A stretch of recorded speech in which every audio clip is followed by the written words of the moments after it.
first of all, I must say that, India should never lose its strategic autonomy.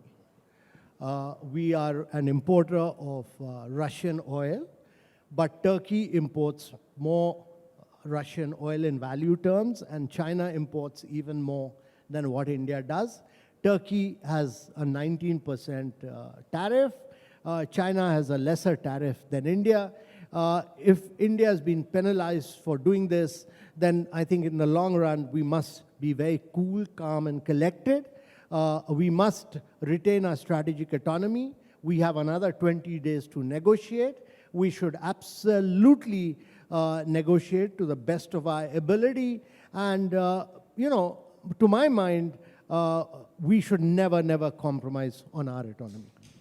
I think what hurts the most after what we've seen from the United States is the double standards and the hypocrisy, and you alluded to that. In fact, New Delhi was fairly direct in our statements that China is not being sanctioned for its import of Russian oil, but we are. The EU, despite the war in Ukraine, continues to meet its energy requirements partly from Russia, very significantly from Russia. And therefore, one wonders, when we talk about a strategic relationship with America, just how strategic is this? So, two things. We are in the midst of a flux, a global flux. We should wait for 2 years? No, we are in the midst of a global flux, a major global flux. India is being tested. And I think it's important to say that Europe is an importer of huge amount of Russian gas. United States itself is an importer of critical minerals from Russia. There are two alternatives to this. One is to negotiate we still have about 20 days to negotiate to the best of our ability and convince United States. And secondly, if we are not able to do this, then there are other options, but it's for the government to decide on what to do at the right time. We are a huge consumer of Boeing planes. We should believe in digital sovereignty. We should be able to say that there is a taxation on digital services. All those are options which should be considered on a much later date. But it's an important point to understand is that, America is a critical economy in the global world. It accounts for 26% of GDP. It accounts for about 46% of market capitalization. We've built up a particular relationship built over two and a half decades of moving towards a strategic partnership with the United States. It cannot be destroyed overnight. We need to look over a long-term perspective. We may suffer for a short while, but we must look to win the war in the long term, and that would be a sensible policy to my mind. If the war between Russia and Ukraine ended, and again there is talk, in fact Trump is supposed to meet Vladimir Putin in Alaska in the next couple of days, just assuming that the path towards peace in Russia-Ukraine is sorted out, and sanctions go away from Russia, then there's nothing to stop us from continuing to import Russian oil. So in a sense, does the end of the Russia-Ukraine war perhaps offer us a solution to continue importing Russian oil? Well, if the United States and Russia are able to arrive at a settlement without Ukraine to settle the war in Ukraine, the war may get settled, but India's trust in United States would have been lost forever.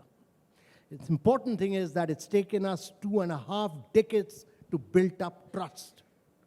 What Donald Trump has done by his harsh use of words, including saying that the Indian economy is a dead economy, is that Indians are increasingly losing trust in the United States' ability to be a reliable partner for India in the long run. The other part of this, of course, is tariffs. And there was a sense that India and America were very close to a deal. They may still be very close to a deal. Whether it's a mini deal or a deal which will ultimately become a mega deal, we don't know. But there are areas where India is non-negotiable. The pharma sector, the agricultural sector, specifically the dairy sector. How important, where do you see those sectors, farmer and let's say dairy? How are those areas where India will not negotiate? No, those are critical sectors because as the Prime Minister himself has said that we will not compromise as far as the interest of our farmers is concerned. Largely because, there's a huge dependency. 46% of your farmers, of your population is in agriculture sector. So if you compromise and you impact their livelihoods, it'll have long-term repercussions on Indian economy. Secondly, I think simply by bullying and putting you under pressure, India should never compromise. We must maintain our strategic autonomy. We never did this even during the Cold War, so there's no question of doing it now. Let's talk a little bit more about that strategic autonomy. We've had Ajit Doval, the National Security Advisor in Russia, and meeting President Putin a few days back. The US statement, Trump's statement actually mentioned India's continued import of Russian weaponry and, of course, oil and all of that.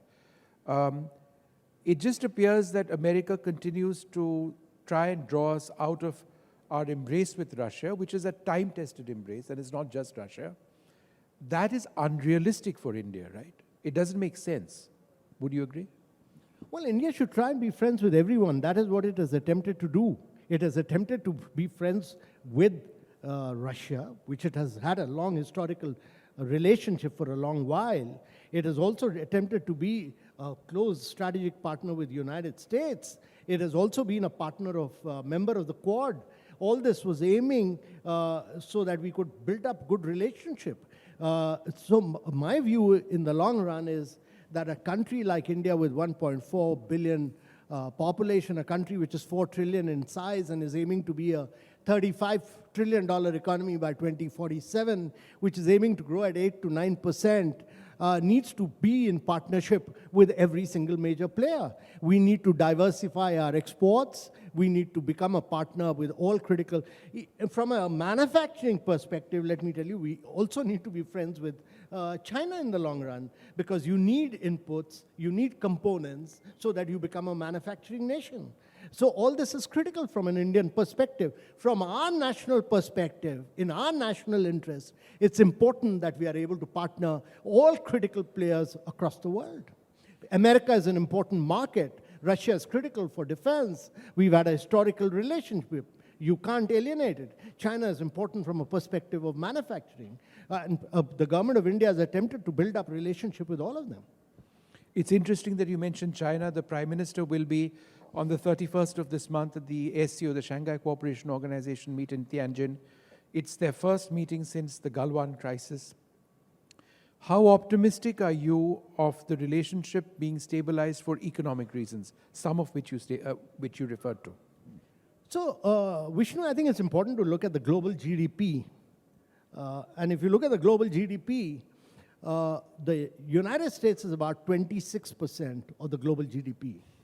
China is close to about 18 to 19% of the global GDP. Europe used to be about 30%. It's come down to about 17%.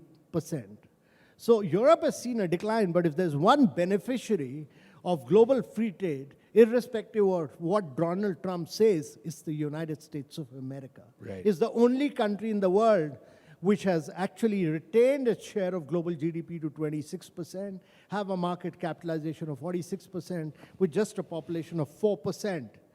Now, if the challenge is that the United States has moved to a post-industrial society. It's a highly innovative society. The manufacturing, it outsourced to China, and it was consciously done by the United States. All its top companies, if you look at the top 20 manufacturing companies of the United States, more than 90 to 95% of their manufacturing was outsourced by them to China. And you should read this classic book, Apple in China, to understand how actually Apple helped China build up its manufacturing base, which was then capitalized upon by Dell, Cisco, many other American companies. But then you were a part of a global trade order where United States was trying to integrate China into the world trade order. Whether China played to that rule or did not play to that rules is a very different question, because China in many cases subsidized its companies to penetrate global markets. It said we'll look at 10 sectors, we'll become a champion of exporting 90% in those sectors, and we'll back them up by the state governments, and that's what they did. So they did not play by the rules of the game. But today, if you look at it, if we need to work with United States because they're a big global market. We need to work with China because they're a major manufacturing partner. We need to get inputs, we need to get components, we need to work with some of these companies to become a global manufacturer for the future.